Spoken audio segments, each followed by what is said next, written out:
নমস্কার, শান্তনু হাজরা বলছি। আজকে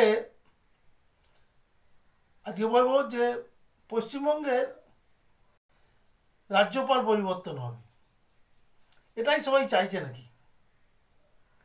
দেখুন, রাজ্যপাল পরিবর্তন হবে না রাজার পাল পরিবর্তন হবে সেটা ক্রমশ প্রকাশ্য। এখন হয়েছে কি, শুভেন্দু অধিকারী আরও নিরাপত্তা চাইছে। দেখুন, শুভেন্দু অধিকারীর সবচেয়ে বড় নিরাপত্তা হচ্ছে কেন্দ্রে তার পার্টি অর্থাৎ বিজেপি ক্ষমতায় আছে। রাজ্যে প্রায় 100টি বিধানসভা কেন্দ্র তাদের এখতিয়ারে আছে। তা সত্ত্বেও তারা নিরাপত্তা পাচ্ছে না। এত বিবাদ, এত চুরি, এত ডাকাতি, একটা কাউন্সিলর থেকে শুরু করে আজকে একটা পঞ্চায়েত প্রধান সদ্য ব্যাপক চুরিতে মেতে আছে। তা সত্ত্বেও মুসলিমদের একচেটিয়া ভোটে তৃণমূল সরকারটা দাঁড়িয়ে আছে এবং আগামী দিনে যত যত মুসলিমদের বিজেপি সম্বন্ধে ভয় পাওয়ানো যাবে ততদিন এই সরকারটা টিকে থাকবে। এইটা সবাই বুঝেছে, শুভেন্দু বুঝেছে। এই জন্য শুভেন্দু চাইছে যে রাজ্যপাল সেই সিবি আনন্দ বোকা হাঁদা বিহারি টাইপ যেন না হয়। পশ্চিমবঙ্গে থাকতে গেলে একটা ইন্টেলেকচুয়াল রাজনীতিবিদ হতো। উনি পড়াশোনায় ভালো, উনি সিবি আনন্দ বোস পড়াশোনায় ভালো ছিলেন, কিন্তু যুগোপযোগী নন।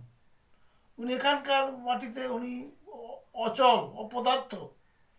সেই জন্যে দিলীপ ঘোষ যেরকম তথাগত রায়কে মেঘালয়ের রাজ্যপাল করা হয়েছিল, ওই রকম দিলীপ ঘোষ টাইপের একজনকে এখানকার রাজ্যপাল করা হোক, এটা উনি চান।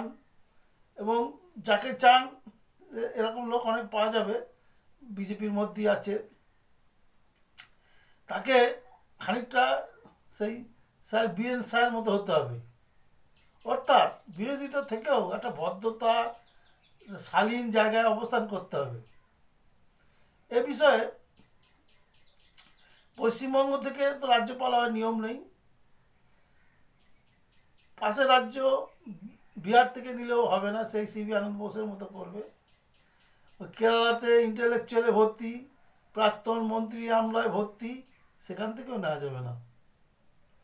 নিতে গেলে উত্তর ভারতের কোনো রাজ্য থেকে রাজ্যপাল নিতে হবে, যে শাসক শ্রেণীর টিউটি টিপে ধরবে এবং শুভেন্দুদের একটা অভিভাবক হিসেবে থাকবে। এবং এইভাবে আগামী 2 বছর কাটিয়ে 26শে বিধানসভা ভোটে শুভেন্দুদের জয় নিশ্চিত করিয়ে দেবে। সেই জন্যই আজকে তড়িঘড়ি রাজ্যপাল পরিবর্তনের দরকার। দেখা যাক রাজ্যপাল পরিবর্তন হয় না শুভেন্দুর পরিবর্তন হয়।